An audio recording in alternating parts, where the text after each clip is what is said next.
네, 한 가지 질문을 드리겠습니다. 여러분, 믿음의 삼각관계는 무엇과 무엇의 관계를 말하는 거죠? 제가 왜 이 질문을 드리는가 하면은 제가 우리 하늘샘 교회 청빙 설교회 이 설교를 나누었기 때문입니다. 저는 청빙 설교를 줌으로 한 사람입니다. 예, 제 주변에 이제 지인들에게 청빙 설교를 줌으로 했다고 하니까 다들 놀라더라고요. 그래서 다양한 반응이 있었습니다. 교회가 굉장히 좁네, 아주 신선하다, 이런 이제 반응이 있었고, 이런 긍정적인 반응도 있었고, 또 어떤 분들은 좀 이상한 교회 아니야? 뭐 이런 살짝 의심해봐야 되는 거 아니야? 뭐 이런 이제 반응도 있긴 했습니다. 하지만 저는 사실 우리 김영학 집사님과 이렇게 통화하고 메일을 주고받으면서 완전히 믿음이 갔어요. 아, 사기는 아니구나. 그런 생각을 했습니다. 그래서 줌으로 설교하지만 제가 했던 이제 설교 중에 가장 인사이트 있는 설교가 뭘까? 막 굉장히 고민을 하고 이제 그 가운데 이제 마가복음 본문, 이제 풍랑을 장장케 하신 예수님의 그 본문을 가지고 말씀을 전했죠.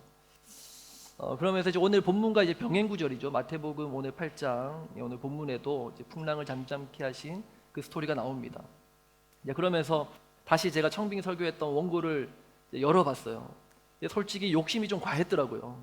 내용이 너무 많아가지고 줌으로 하는데 안 그래도 집중이 안 되는데 지금 제가 하는 설교의 거의 2배 가까이를 분량을 했던 게 있더라고요. 그래서 이런저런 설명과 예화를 너무 갖다 붙이고 했던 것을 보면서 오늘은 그러다 보니까 정말 결론적으로 뭘 얘기하고자 했는지는 좀 애매할 수도 있겠다 그런 생각이 들었습니다. 그리고 제가 성숙반 하면서도 이제 과제 가운데 이 내용을 나누고 또 이거를 실생활에서 이제 실천할 수 있도록 제가 이렇게 제안도 하고 하거든요. 오늘 다시 한번 더 마태복음 말씀을 가지고 믿음이란 무엇인가, 믿음의 삼각관계를 우리가 잘 이해하는 것이 올바른 믿음을 가지는 것인데 그것이 무엇인지를 함께 말씀을 통해서 나누기 원합니다.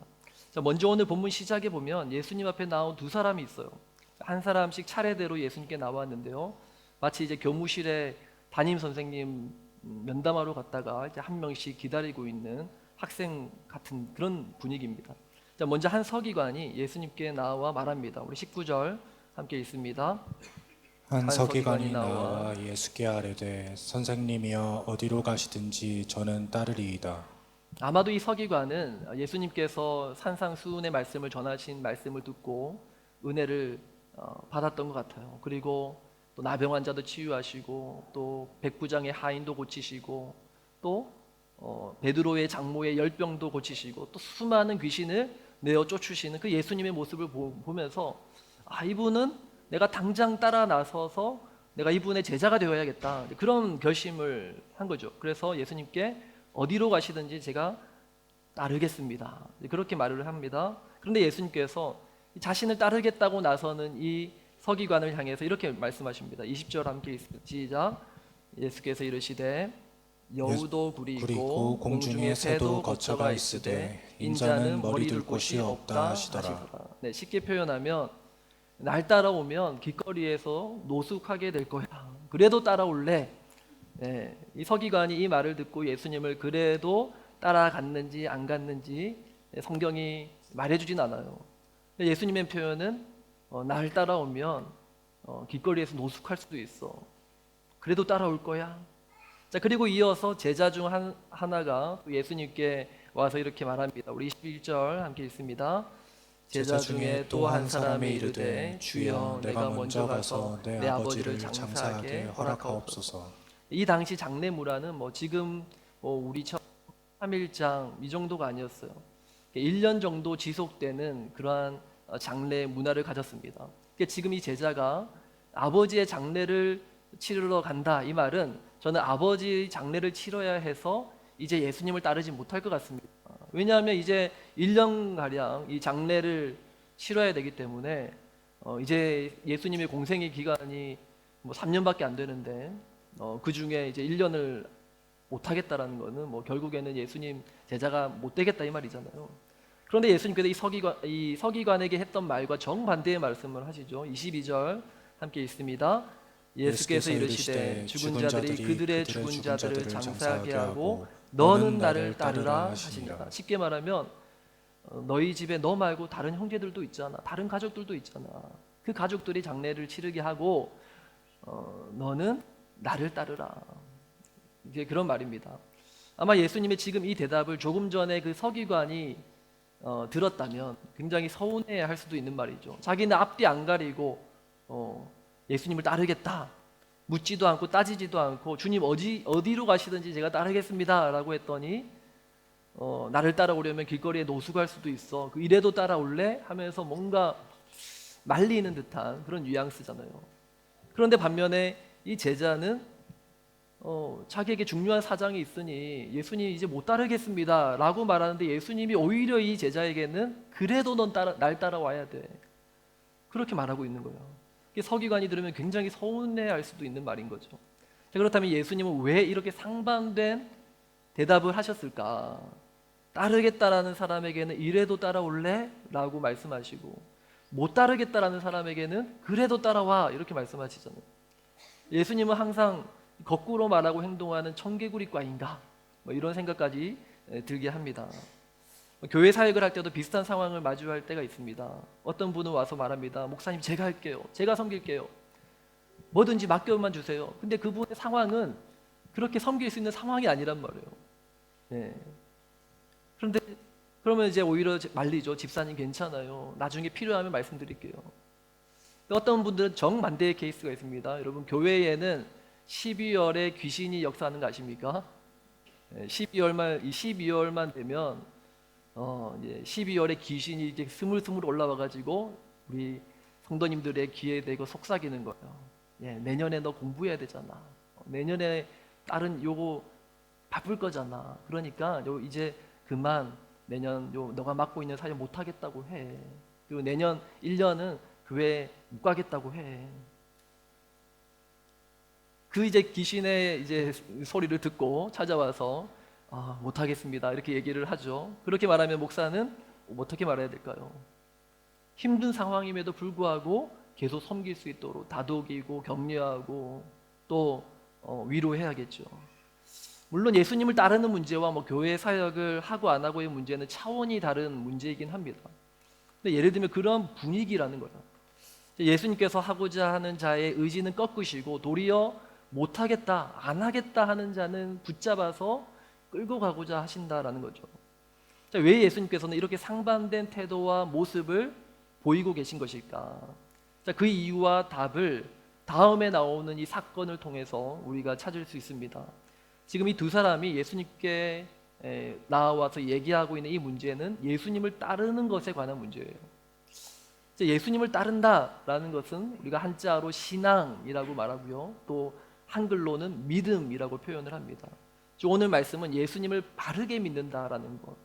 예수님을 온전히 믿는다라는 것은 무엇을 말하는지를 우리에게 말씀하는 본문이라는 것입니다.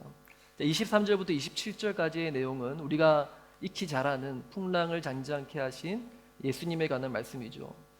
세 가지 내용을 담고 있어요. 본문에는 제자들이 지금 두려워 떨고 있어요.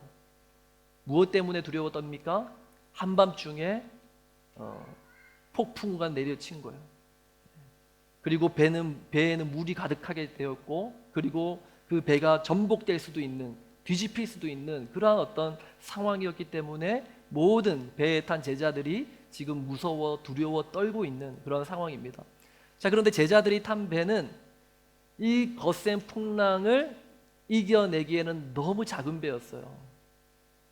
그리고 이 제자들도 아무리 이들이 어부도 있고 이들 가운데 노련한 뱃사공도 있었지만 그럼에도 불구하고 이 큰 풍랑을 이겨내기에는 그들이 가진 힘으로는 역부족이었습니다. 그런데 이 상황에서 예수님은 배 밑에서 주무시고 계신 거예요. 이게 오늘 이제 풍랑을 잔잔케 하신 예수님에 나오는 간략한 내용입니다. 세 가지 내용을 말씀드린 거예요. 하나는 폭풍과 몰아치는 상황에 있고요. 두 번째는 그 폭풍을 이겨내기 버거운 작은 배와 그리고 연약한 제자들, 그리고 세 번째는 이 상황 속에서 주무시고 계신 예수님. 이 세 가지 내용이 이 풍랑을 잔잔케 하신 이 본문의 나오고 있는 주요 핵심적인 세 가지 내용입니다. 제자들은 예수님을 깨웠습니다. 잠에서 깨신 예수님은 제자들을 보고 책망을 하시죠. 26절 우리 함께 읽습니다. 시작. 예수께서 이르시되 어찌하여 무서워하느냐 믿음이 작은 자들아 하시고 곧 일어나사 바람과 바다를 꾸짖으시니 아주 잔잔하게 되거늘. 제자들을 향해 어찌하여 무서워하느냐 믿음이 작은 자들아 이렇게 꾸짖으십니다. 예수님께서 제자들의 믿음 없음에 대해서 책망을 하시는데 그 믿음 없다, 믿음 없음이란 뭐냐? 세 가지에 대한 무지라는 거예요. 첫 번째, 제자들이 지금 무서워하는 이 상황에 대한 무지라는 거예요. 이 폭풍우가 몰아치는 이 상황을 지금 제자들은 잘 모르기 때문에 지금 이것에 대해서 무서워하고 있다는 것이죠. 두 번째는 제자들이 믿음의 대상이 되어야 할 하나님에 대한 무지입니다. 믿음이 없다라는 것은 하나님께 대한 믿음이 없다라는 거잖아요. 그리고 마지막으로 믿음이 없는 작은 자들아, 자신들이 무엇이 문제인지 모르고 있는 제자들 자기 자신에 대한 무지. 제자들은 자기들이 지금 어떤 위기를 겪고 있고 자기들이 어떤 상황에 처해 있는지도 제대로 모르는 자기 자신에 대한 무지, 이렇게 세 가지에 대한 무지가 있다는 겁니다. 이제 믿음의 삼각관계 여러분 기억하십니까? 믿음의 삼각관계는 무엇과 무엇의 관계를 잘 이해하는 거예요.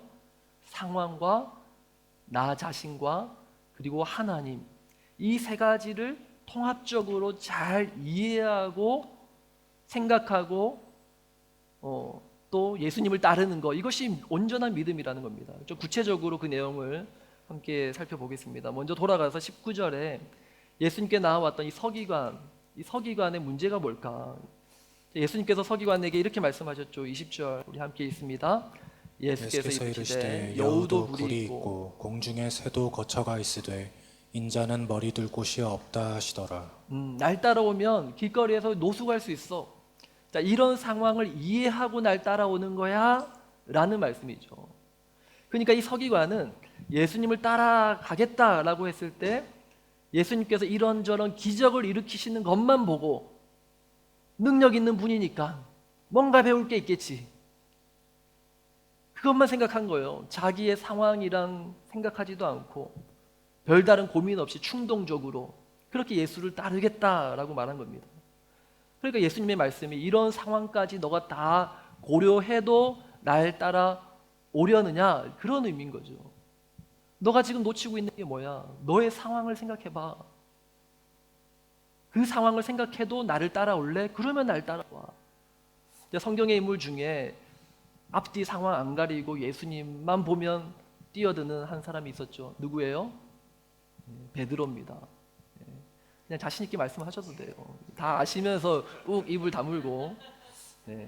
베드로죠. 여러분, 예수님께서 멀리 바다 위를 걸어오시는 장면을 보고 베드로가 예수님 보자마자 물 위로 뛰어들잖아요. 근데 얼마 못 가서 그냥 물 속에 빠져들지 않습니까? 그냥 앞뒤 안 가리고 그냥 가는 거예요. 예수님께서 잡히시는 날에 제자들에게 오늘 밤 너희가 날 다 버릴 거야. 베드로가 뭐라고 합니까? 모두가 주를 버려도 나는 결코 버리지 않습니다. 그렇게 말해요. 그러니까 베드로는 항상 자신의 상황과 자신의 어떤 이 형편을 고려하지 않고 헤아리지 않고 고민하지 않고 생각하지 않고 그냥 예수님만 보면 하겠다고 충동적으로. 그건 온전한 믿음이 아니다라는 겁니다.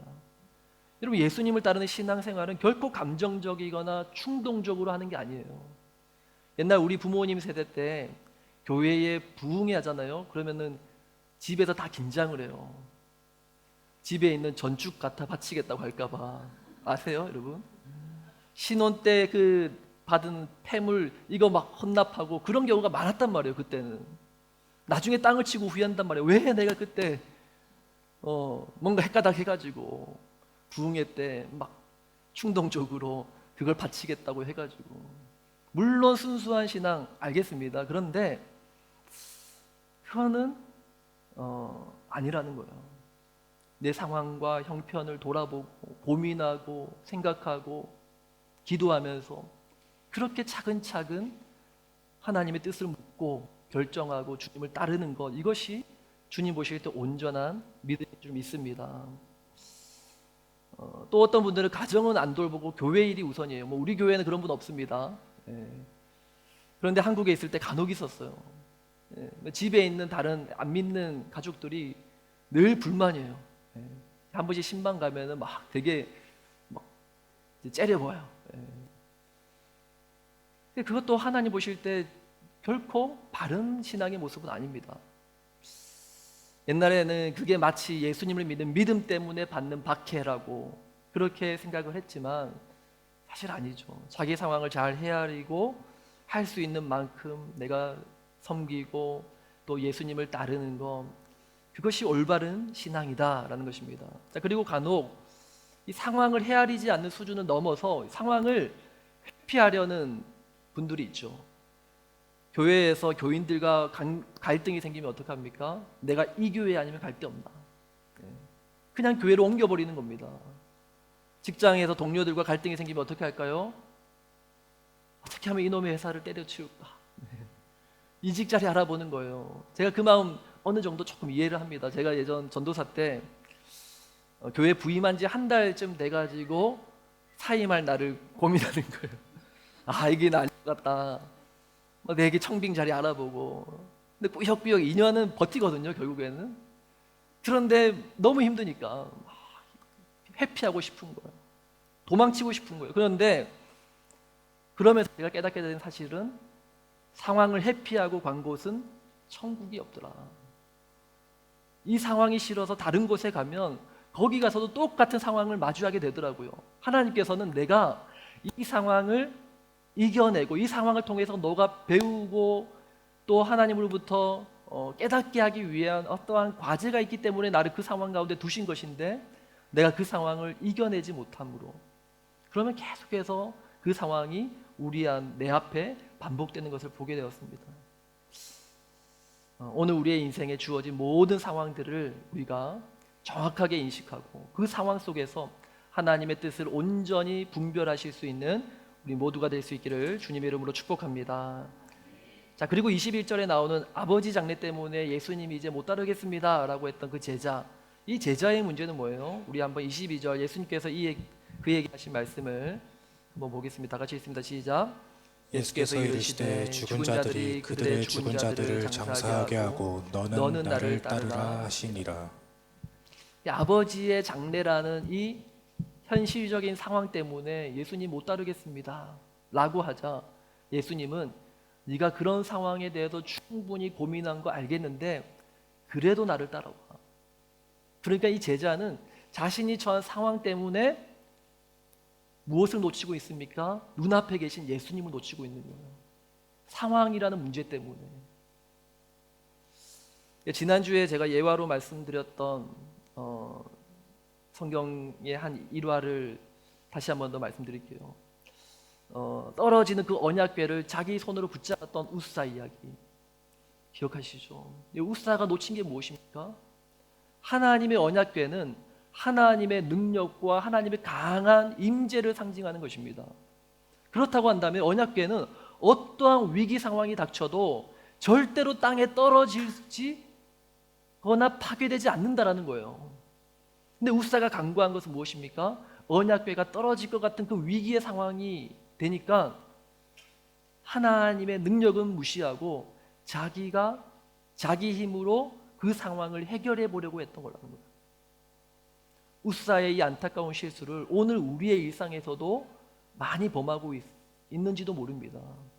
우리 삶의 정말 많은 선택의 순간에 하나님은 전혀 고려하지 않고 하나님은 배제한 채 그냥 이 상황에 대해서 내 생각으로 내 잔머리로 그렇게 해결해 보려고 하는 그런 우리의 모습이 있지 않습니까? 여러분이 내린 선택이 얼마나 잘한 선택이냐 그렇지 못했느냐라는 것을 따지는 게 아니에요. 그 선택을 함에 있어서 하나님을 한 번이라도 생각을 했는가? 애초에 하나님의 뜻은 내가 물으면서 그 문제에 대해서 내가 결정을 내렸는가? 라는 것입니다. 예전에 한 형제가 자신의 이 살아온 험난한 인생에 대해서 얘기를 하더라고요. 들으면서 정말 고통의 세월을 살았구나. 정말 힘들었구나. 그러면서 이 형제가 하는 말을 이제 말이 뭐냐면, 왜 하나님은 나에게 이런 시련과 어려움을 허락하셨는지 지금도 모르겠어요. 예, 그런 얘기를 하시죠. 근데 제가 이제 처음부터 이제 끝까지 얘기를 들어보니까, 가만히 들어보니까 그게 아니에요. 이분의 인생의 중요한 선택의 순간마다 하나님의 뜻을 묻기보다는 자기 생각으로, 자기 뜻대로, 자기 판단으로 그렇게 결정하고 선택하고 그렇게 인생을 살아왔던 거예요. 그런데 그렇게 힘들고 어려웠던 그 지난 날을 돌아보고, 왜 하나님 나를 이렇게 고통스럽게 하셨습니까? 라고 하나님께 그 책임을 전가하고 있더라는 것입니다. 사소한 것에서부터 중요한 것에 이르기까지 모든 것을 우리가 하나님 의식하고 하나님의 뜻을 물으며 우리 인생의 중요한 걸음걸음을 나아가는 우리 모두가 될 수 있기를 주님의 이름으로 축복합니다. 자, 그리고 세 번째로 광풍을 만난 이 두려움에 떠는 제자들, 이 제자들이 놓치고 있는 게 뭘까? 오늘 본문 24절, 25절 우리 함께 읽습니다. 시작. 24절, 25절. 바다에 큰 놀이 일어나 배가 물결에 덮이게 되었으되 예수께서는 주무시는지라. 그 제자들이 나와 깨우며 이르되 주여 구원하소서, 우리가 죽겠나이다. 오늘 마태복음은 이 사건에 대해서 다른 복음서에 비해 아주 단순하게 묘사를 합니다. 24절은 지금 제자들이 처한 상황에 대해서 말씀해요. 바다에 큰 놀이 일어나 배가 물결에 이제 덮이게 되었는데 예수님은 주무시고 있는 상황에 대해서 아주 간략하게 말해요. 다른 마가복음이나 누가복음에는 좀 더 자세하게 이 내용이 기록되어 있지만 마태복음은 아주 심플하게 기록을 하고 있습니다. 자, 24절은 그 상황에 대해서 설명을 하고요. 그리고 25절은 그 상황에서 제자들이 유일하게 취하고 있는 행동이 뭔가를 말씀하고 있어요. 여기서 지금 태풍이 몰아치고 배가 뒤집히게 된 이 상황에서 제자들이 한 유일한 행동은 주무시는 예수님을 깨운 겁니다. 예수님 지금 뭐 하는 거예요? 빨리 일어나세요. 이 상황을 어떻게 좀 해결해 주시는지 좀 해주세요. 자, 이 과정에서 제자들은 자신들이 이 상황에서 무엇을 할 수 있을까 고민을 한다거나 또는 자신들의 어떤 그 연약함을 인정하고 고백하는 그런 과정도 없어요. 최소한 이 마태는 그런 내용들을 넣지 않습니다. 의도가 있는 거예요. 지금 제자들의 문제는 예수님 빨리 일어나서 이 상황 어떻게 좀 해주세요. 예수님 능력 많다면서요. 예수님 막 귀신 들린 자들도 쫓아내시잖아요. 예수님 병든 자도 막 낫게 하시잖아요. 빨리 이 문제를 어떻게 해결 좀 해주세요. 제자들은 지금 자기가 해야 될 일은 전혀 하지 않으면서, 그리고 하나님 앞에서 그렇게 도움을 청하는 모습이라고 하기엔 너무 뻔뻔해요. 당연히 들어줘야 될 것을 막 요구하는 것처럼 그렇게 말하고 있는 것입니다. 성경에 보면은 남유다 말기에 이스라엘 백성들이 이랬죠.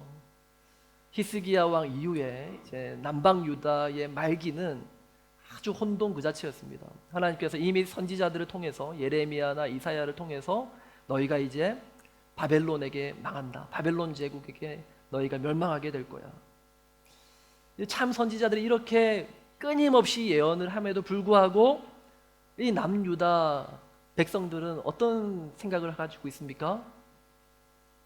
자기들 안에 온갖 우상 숭배와 제약들이 가득하면서도 하나님께서 우리를 선택하신 거룩한 민족이기 때문에 우리는 결코 심판받지 않아. 우리는 결코 죽어 지옥 가지 않아. 왜? 하나님은 사랑의 하나님이시죠. 어떻게 보면 믿음이 굉장히 좋은 것 같아요. 그런데 자기 자신들의 그 영적 상태는 배제한 채 자신들이 그 처한 상황, 그리고 그 상황을 알아서 주님 해결해 주십시오, 하나님 알아서 어떻게든 해보십시오, 그렇게 말하고 있는 것과 똑같다라는 겁니다.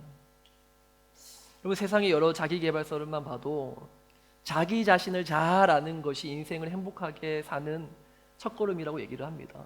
내가 뭘 좋아하는지, 내가 무슨 취미를 가지는지, 나는 무슨 색을 좋아하고 무슨 음식을 좋아하고 이런 것들, 그런 것들 잘 아는 게 행복해지는 첫걸음이죠.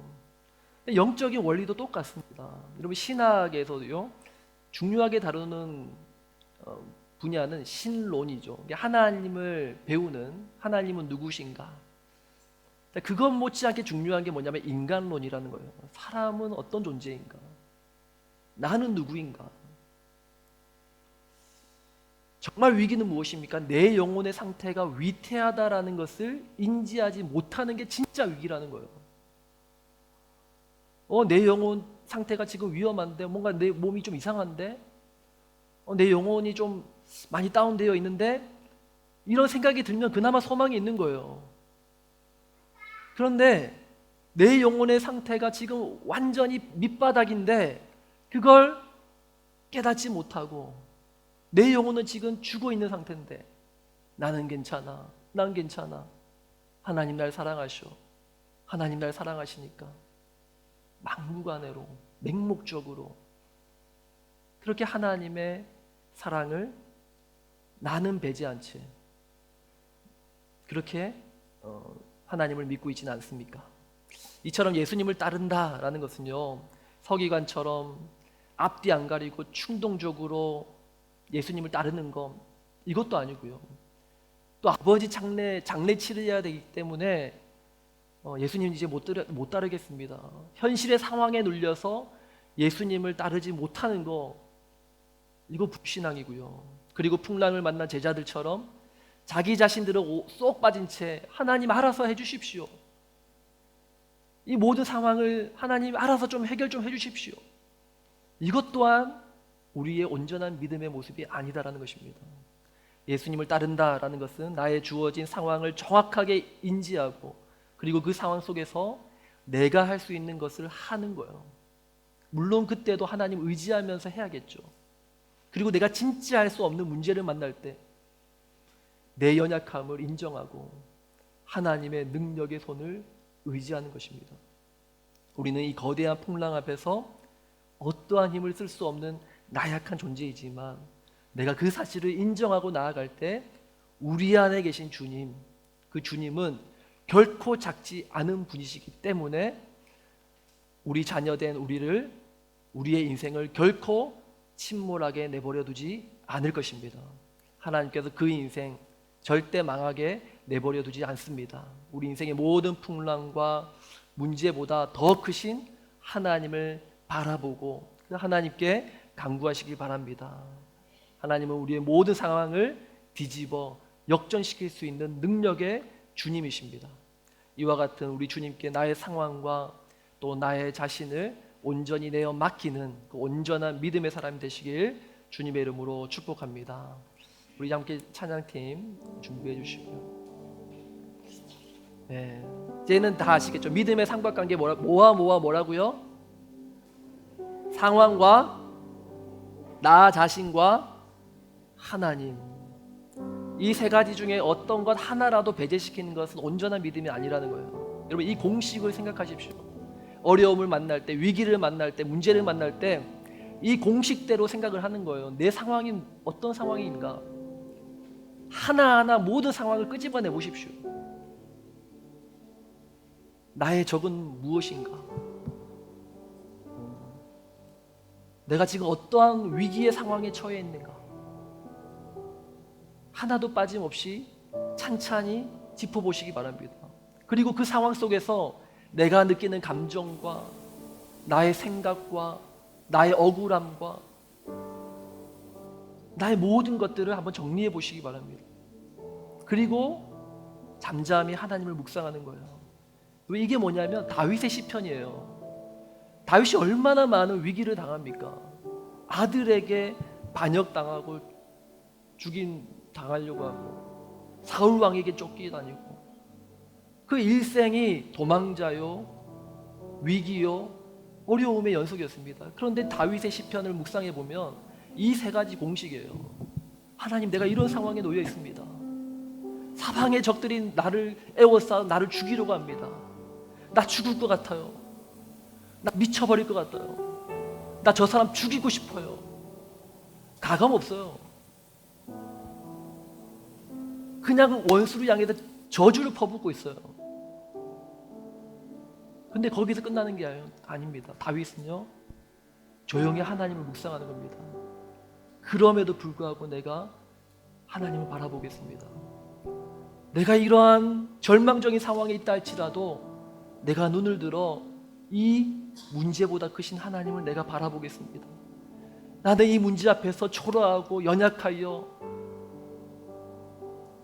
툭 건드리면 쓰러질 것 같은 그러한 나약한 존재지만, 그러나 이런 나를 주님께서 붙들으시고 계신 줄 내가 믿습니다. 이것이 올바른 믿음이다라는 겁니다. 오늘 우리 인생에 많은 위기와 어려움이 있을 수 있습니다. 하지만 그때마다 이 믿음의 삼각관계를 생각하시면서 올바른 믿음으로 승리하며 살아가는 우리 모두가 될 수 있기를 주님의 이름으로 축복합니다. 우리 함께 찬양합니다. 모든 상황 속에서,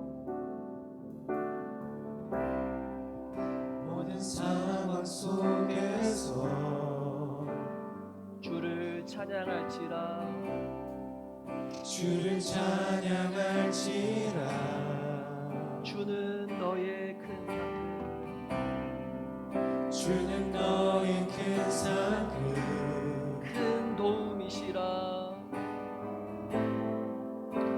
큰 도움이시라. 주의 얼굴 구할 때, 주의 얼굴 구할 때 주의 영을 부사, 주의 영을 부사 크신 사랑 안에서, 크신 사랑 안에서 주를 보게 하소서. 주를 보게 하소서. 내 영혼이 확정되고, 아멘. 내 영혼이 확정되고 확정되었사오니 믿음에 눈들어 주를 바라봅니다. 내 영혼이 확정되고, 확정되고 확정되었사오니 믿음에 눈들어 주를 바라봅니다. 다시 한번 모든 상황 속에서, 모든 상황 속에서 주를 찬양할지라, 주를 찬양할지라. 주는 너의 큰 산들, 주는 너의 큰 산들, 큰 도움이시라. 큰 도움이시라. 주의 얼굴 구할 때, 주의 얼굴 구할 때 주의 영을 부사, 주의 영을 부사 크신 사랑 안에서, 크신 사랑 안에서 주를 보게 하소서. 주를 보게 하소서. 아멘. 내 영혼이 확정되고 확정되었사오니, 내 영혼이 확정되고 확정되었사오니 믿음에 눈들어 주를 바라봅니다. 내 영혼이 확정되고, 영혼이 확정되고 확정되었사오니 믿음에 눈들어 주를 바라봅니다. 시간이 기도하며 나갑니다. 주어진 모든 상황 속에서 이 힘써 주를 바라보게 하시고, 나의 연약함 때문에 위축되지 않고 주의 크심을 바라보며 힘을 얻고 살게 하여 주옵소서. 주여 한번 부르시고 기도하며 나가겠습니다. 주여